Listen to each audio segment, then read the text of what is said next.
ओम नमः शिवाय। हर हर महादेव। भगवान भोलेनाथ की कृपा आप पर सर्वदा बनी रहे। मैं रितु पारिक आप सभी का आपके अपने यूट्यूब चैनल पर हार्दिक स्वागत करती हूँ। आज हम इस वीडियो में सुनेंगे सीता जी ने दशरथ की आत्मा का मोक्ष दिलाने के लिए किया था पिंडदान। वनवास के दौरान भगवान राम, लक्ष्मण और सीता पितृपक्ष के दौरान श्राद्ध करने के लिए गया धाम पहुँचे। वहाँ श्राद्ध कर्म के लिए आवश्यक सामग्री जुटाने हेतु राम और लक्ष्मण नगर की ओर चल दिए। उधर दोपहर हो रही थी, पिंडदान का समय निकलता जा रहा था और सीता जी की चिंता बढ़ती जा रही थी। तभी दशरथ जी की आत्मा ने पिंडदान की मांग कर दी।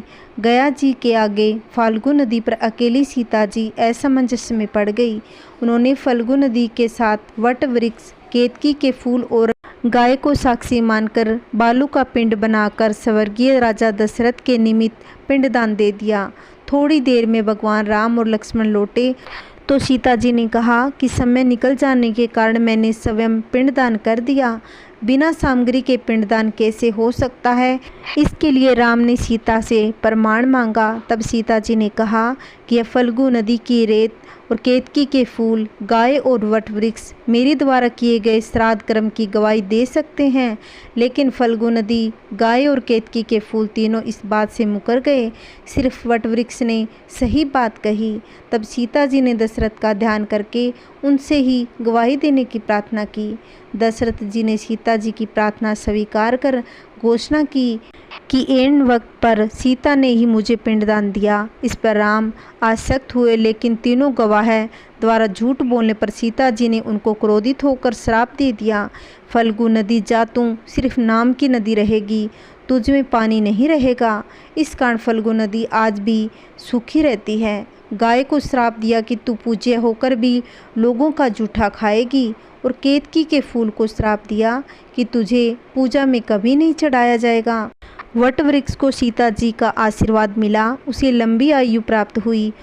वह दूसरों को छाया प्रदान करेगा तथा पतिव्रता स्त्री तेरा स्मरण करके अपने पति की लंबी आयु की कामना करेगी। यही कारण है कि केतकी के फूल को पूजा में वर्जित माना जाता है। फल्गु नदी के तट पर नदी में पानी के बहाव में आज भी सिर्फ बालू या रेत से पिंडदान दिया जाता है। गाय इतनी पूजनीय होने के बाद भी गाय को जूठन खाना पड़ता है। आइए दूसरी कहानी सुनते हैं। राजा दशरथ को श्राद्ध का भोजन खाते देख डर गई थी सीता। भगवान श्री रामचंद्र जी वनवास के समय पुष्कर में ठहरे थे। दशरथ जी स्वर्गवासी हो गए। श्राद्ध की तिथियां आई तो राम जी ऋषि मुनियों ब्राह्मणों को आमंत्रण देने गए। जो कुछ कंदमूल भाई लक्ष्मण को लाना था लाया और सीता जी ने संवारा। सीता जी ब्राह्मणों को भोजन परोसने लगी और राम जी भी देने लगे तो अचानक भयभीत हो सीता जी झाड़ियों में चली गई। राम जी ने लक्ष्मण की मदद लेकर सीता जी की जगह ब्राह्मणों को भोजन परोसा। जब वे सब चले गए तो डरी डरी सीता माता आई और राम जी ने कहा, सीते आज का तेरा व्यवहार मुझे आश्चर्य में डाले बिना नहीं रहता।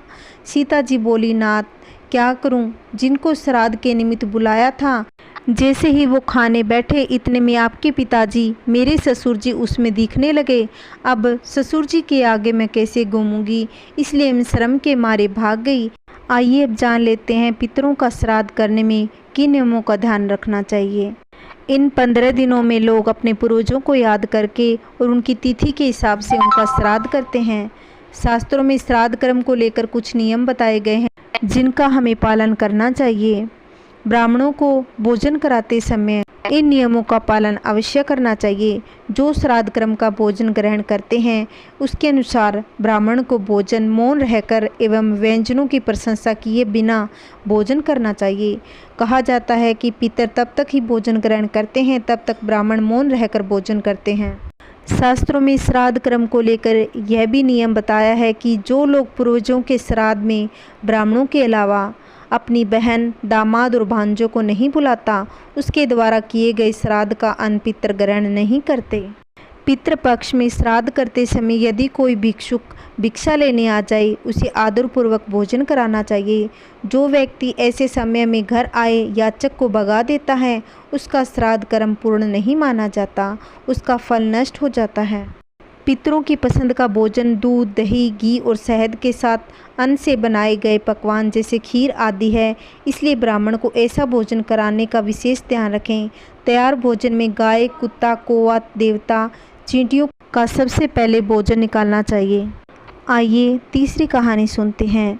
उज्जैनी नगरी में माधव नामक ब्राह्मण रहता था।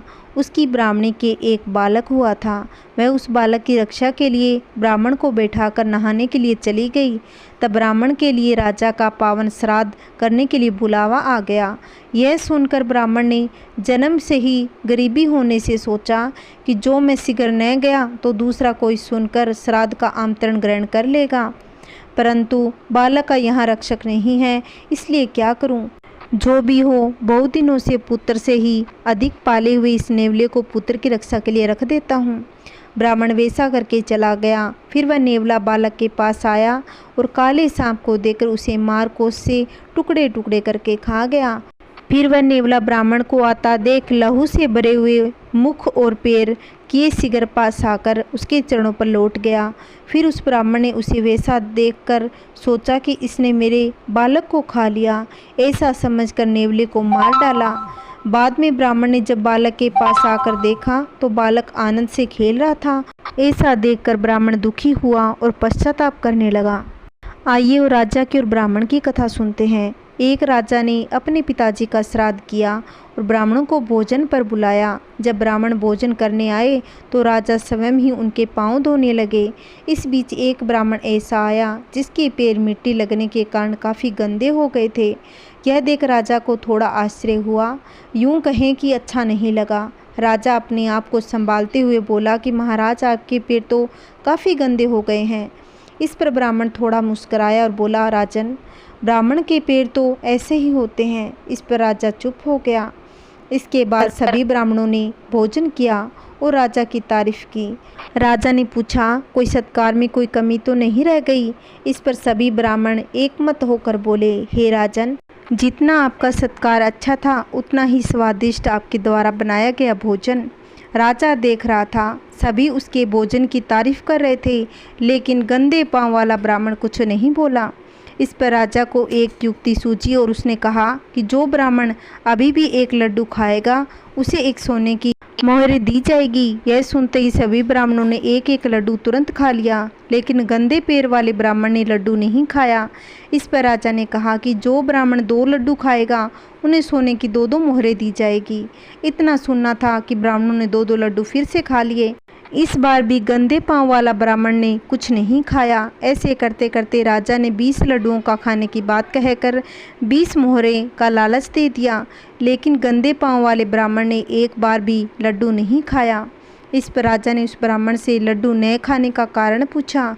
इस पर उस ब्राह्मण ने कहा कि राजन, ब्राह्मण धर्म को संतोष रखना सिखाता है, जिसका उन्होंने पूर्ण पालन किया।